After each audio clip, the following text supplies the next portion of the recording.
হচ্ছে আমাদের 12 তারিখ থেকে 23 তারিখ পর্যন্ত মানে পোষণ লেখারে একটা বিষয় হচ্ছে সুপোষণ পক্ষ, মানে এটা হচ্ছে এই সপ্তাহের মধ্যে আমাদের এই পোষণ লেখারে বিভিন্ন বিষয় আছে, সেইটা আলোচনা করতে হবে। আজকে যে বিষয় আছে health of pregnant women and infant and young child feeding, মানে প্রসূতি মায়ের বাচ্চা মানে ছোট শূন্য থেকে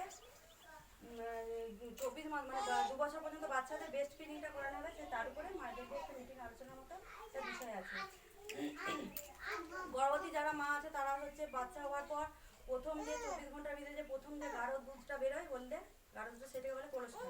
সেটাকে বাচ্চাকে 1 ঘন্টার মধ্যে অবশ্যই খাওয়াতে হবে। এই দুধটা খাওয়ানো মানে বাচ্চার হচ্ছে রোগ প্রতিরোধক ক্ষমতা গড়ে উঠবে, মায়ের সাথে একটা গভীর নিবিড় সম্পর্ক গড়ে উঠবে, আর এবং বাচ্চার একটা বাচ্চার যা প্রয়োজন ওই দুধটার মধ্যে সমস্ত কিছু গুণটা সে বাচ্চারা পাবে। এবারে বেস্ট ফিডিং কেন আমরা করবো শুনে, এই যে দেখো বেস্ট কি লেখা আছে, BREAST বেস্ট ফিডিং মানে বি মানে হচ্ছে বেস্ট, বেস্ট মানে শ্রেষ্ঠ, মানে এই খাবার পৃথিবীর আর কোথাও তুমি পাবেনি দাম দিলেও, এই যে মায়ের দুধটা সেটা কোথাও তুমি পাবেনি। আর হচ্ছে রিলেশন মানে মায়ের দুধটা খাওয়ার সঙ্গে যে মায়ের বাচ্চার যে একটা মানে সম্পর্কটা নিবিড় সম্পর্কটা, মায়ের দুধ না খেলে বাচ্চার সাথে সেটা সম্পর্কটা তৈরি হবে। আর হচ্ছে আর্লি ডাইজেস্টিভ মানে সহজে যেটা হজম হয়, এটা দুধটা দেখবে মায়ের দুধ অন্য কিছু বাচ্চাদের বাইরে দুধ খাওয়ালে আর খাওয়ালে বাচ্চাদের কিছু হজম হয়নি, কিন্তু মায়ের দুধটা দেখবে এমনই প্রোটিন বাচ্চাদের এই দুধটা খেলে কোনো কিছু অসুবিধা হয়নি। বাচ্চার একটা শরীর খারাপ হলে দেখবে বলবে মায়ের দুধ, অন্য খাবার বন্ধ করতে বলবে কিন্তু মায়ের দুধ কখনোই বলবে না বন্ধ করতে, মায়ের দুধ বারে বারে খাওয়াতে বলবে। আর হচ্ছে সেফ নিরাপদ মানে মায়ের দুধটার মধ্যে সমস্ত কিছু রোগ প্রতিরোধ ক্ষমতা এমনি তৈরি হয়ে যাচ্ছে, বাচ্চা সেটা কাজে লাগছে। আর হচ্ছে যে টেম্পারেচার অ্যান্ড টাইম সেভিং, তাপমাত্রা সঞ্চয় নিয়ন্ত্রণ করে এবং সময়ও বাঁচায়। বাচ্চাকে তুমি যখন পারলে সময় সেই সময়ের মধ্যে তুমি দুধ খাওয়াতে পারো, তোমার সময়টা বাঁচছে। আর হচ্ছে ফ্রেশ টাটকা, আর এবং এমনি অন্য খাবার তুমি ধরো বাইরে কোনো খাবার খালে সেটা হয়তো কতদিনকার খাবার না খাওয়া যায়, কিন্তু দুধটা হচ্ছে মায়ের টাটকা তৈরি হচ্ছে দুধের শরীরে, সেই টাটকা দুধটাই বাচ্চারা খাচ্ছে।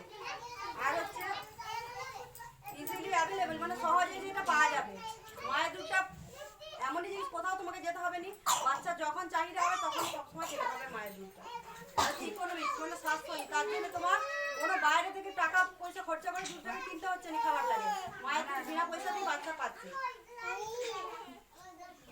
হ্যাঁ, ডিমান্ড ফিডিং মানে চাহিদা অনুযায়ী বাচ্চা হচ্ছে চাহিদা অনুযায়ী সবসময় খেতে পারবে, যখন বাচ্চার যতটা প্রয়োজন ততটা বাচ্চা খেতে পারবে। আর হচ্ছে ইমিউনাইজেশন, হ্যাঁ রোগ প্রতিরোধক ক্ষমতাটা বাচ্চার এটা যখন মায়ের দুধে তৈরি হয়ে যাচ্ছে রোগ প্রতিরোধক ক্ষমতা।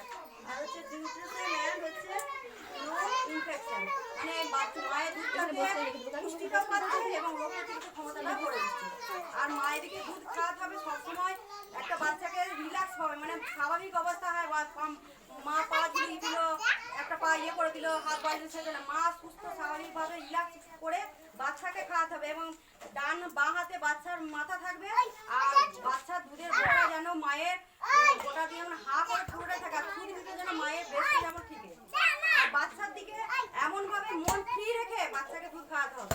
আর বাচ্চাকে দুধ খাওয়াতে যাতে অন্যদিকে চিন্তা করছে সেটি বলে বাচ্চাকে যখন দিতে হবে বাচ্চার সঙ্গে একাত্ম হয়ে বাচ্চাকে দুধ খাওয়াতে হবে। আর বাচ্চার সঙ্গে যেন মায়ের টাচ থাকে, যেন গায়ে গায়ে মায়ের যেন টাচ থাকে সেইভাবে বাচ্চাকে দুধ খাওয়াতে হবে।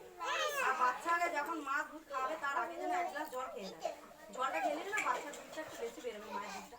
এবার কি আর বাচ্চার দুধ যখন খাবে একভাবে খাইয়ে ছাড়িয়ে না, একটা খাওয়ানোর পর যতক্ষণ না সেটা হবে প্রথম অবস্থায় মায়ের দুধটা না জলটা নেবে, তারপরে খেতে খেতে টানতে টানতে ভিতরে গাঢ় জিনিসটা দুধটা বেরোবে।